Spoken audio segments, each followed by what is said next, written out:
In this video, we're going to talk about the future of Gaussian Splats in film production with Volinga. You're watching VP Land. Special thanks to our sponsors, Blackmagic, View, and LucidLink for helping make our NAB coverage possible.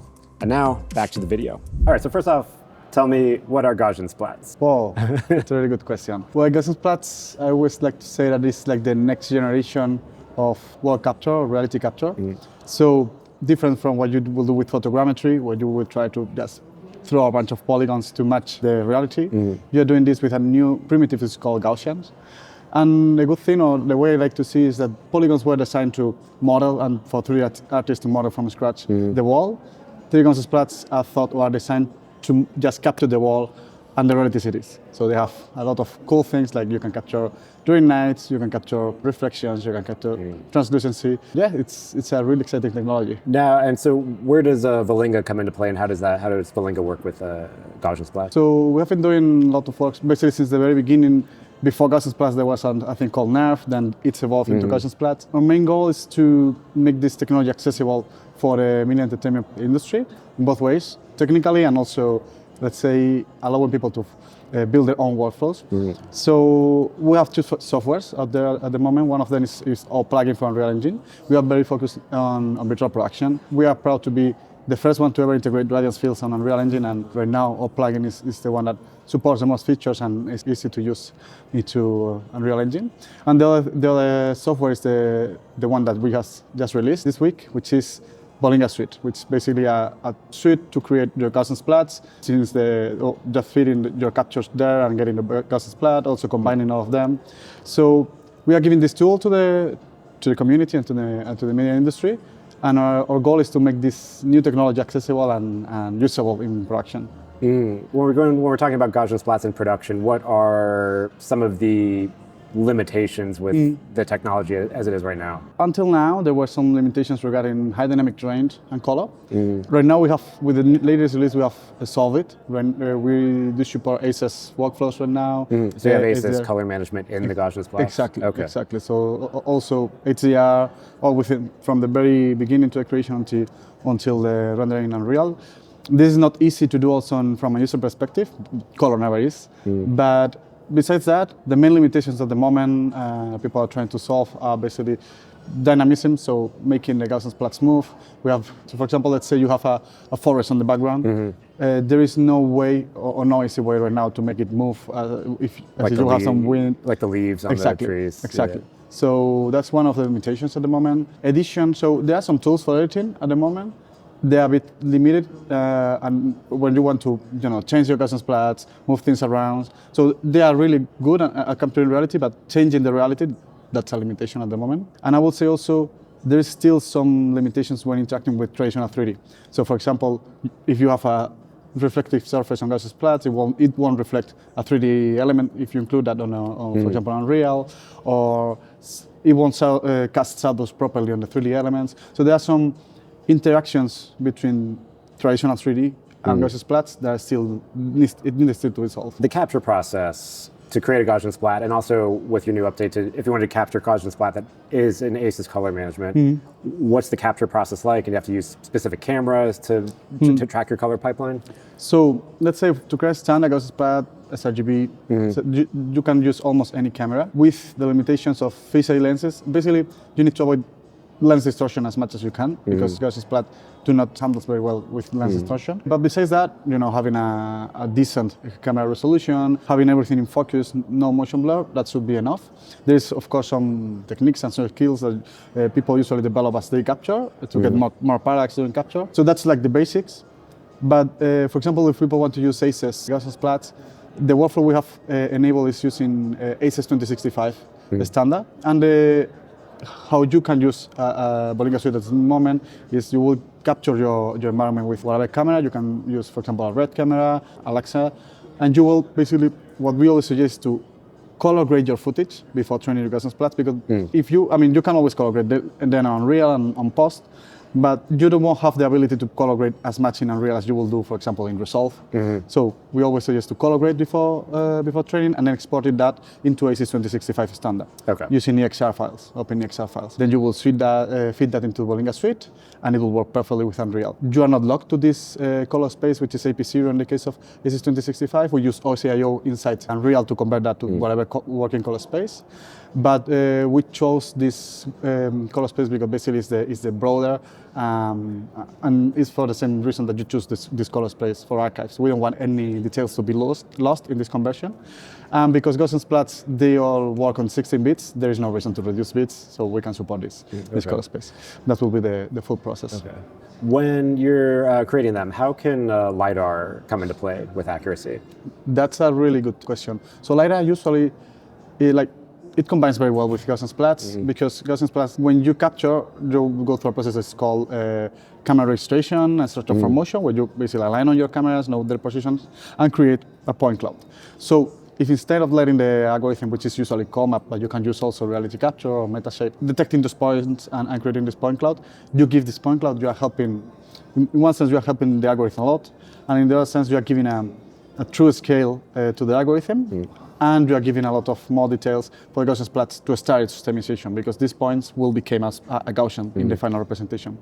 So it's true that there is no standard way yet. The workflow I prefer is using reality capture, so getting your LiDAR, your images, aligning all together in reality capture, and the latest version of reality capture allows you to create a COMAP export that can be, for example, fed in Volinga Suite and other softwares. But at the end, what you will have is a true scale Gaussian Splat that has a lot more of fidelity, especially in the, that small details, the shape of the objects, and the scale is also very important. What were some of the other updates that you had in Volinga? So in this latest release, which includes the version 0.5 of our plugin and Volinga Suite, we are allowing the users, as I said, to import camera alignments and camera registration from the softwares, reality capture, but also metashape. We are also allowing them to combine different Gaussian Splats inside the Unreal Engine plugin. So for example, you could have an environment, which is a forest, using a Gaussian Splat, and then if you want to introduce, for example, a car, a vehicle, that you capture using another Gaussian Splats, you can do that with no limitations in the number of models. Also, there is an exciting update that we have released.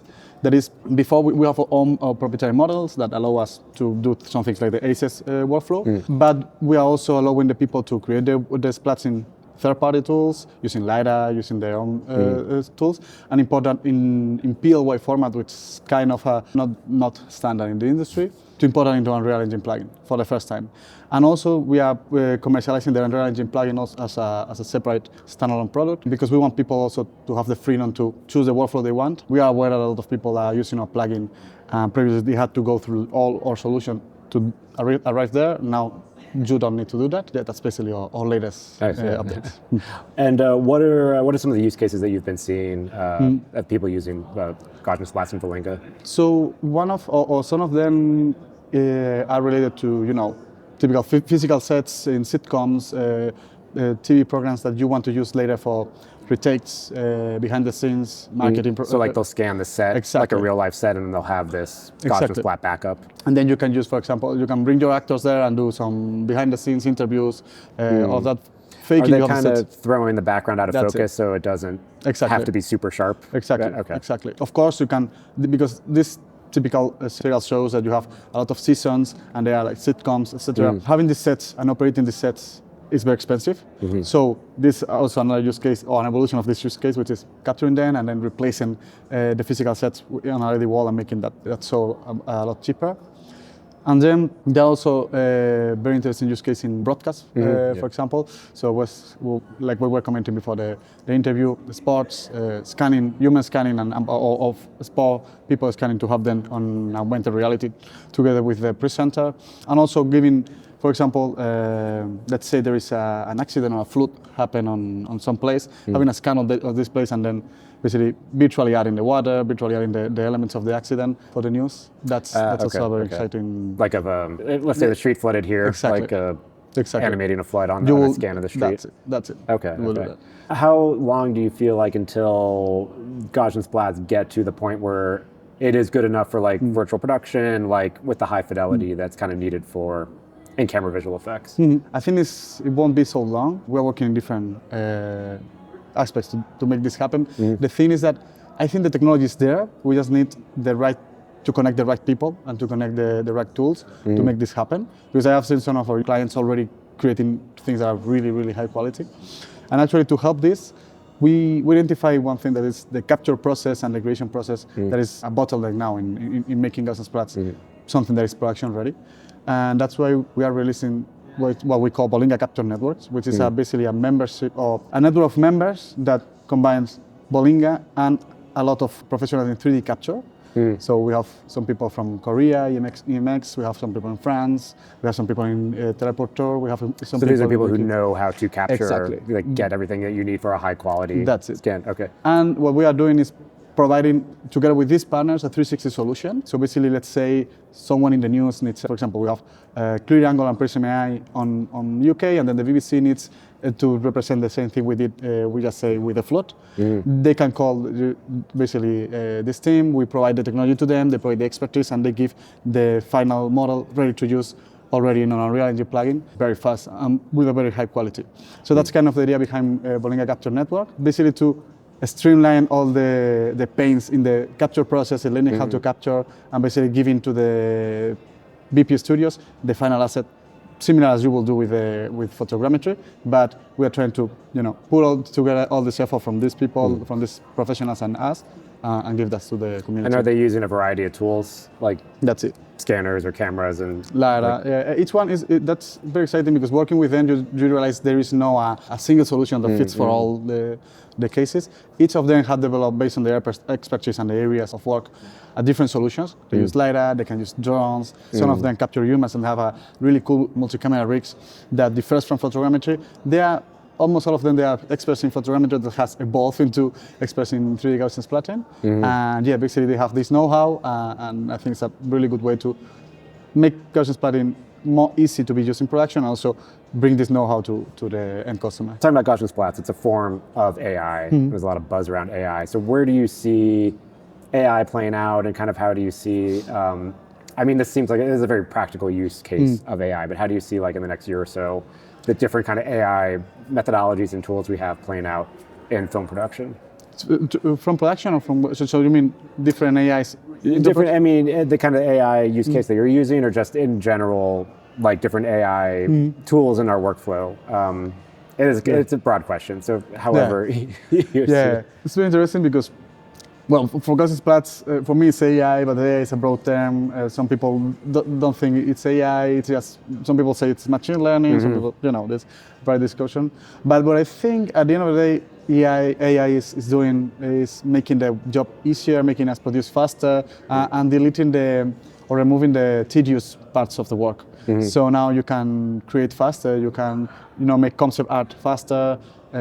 You can do things faster and more things. I don't think it's going to, to replace people, because at the end of the day, that's an artist. Even though, like, I can create an image or I can create a concept art, I'm not an artist, and probably you will see that in the final result.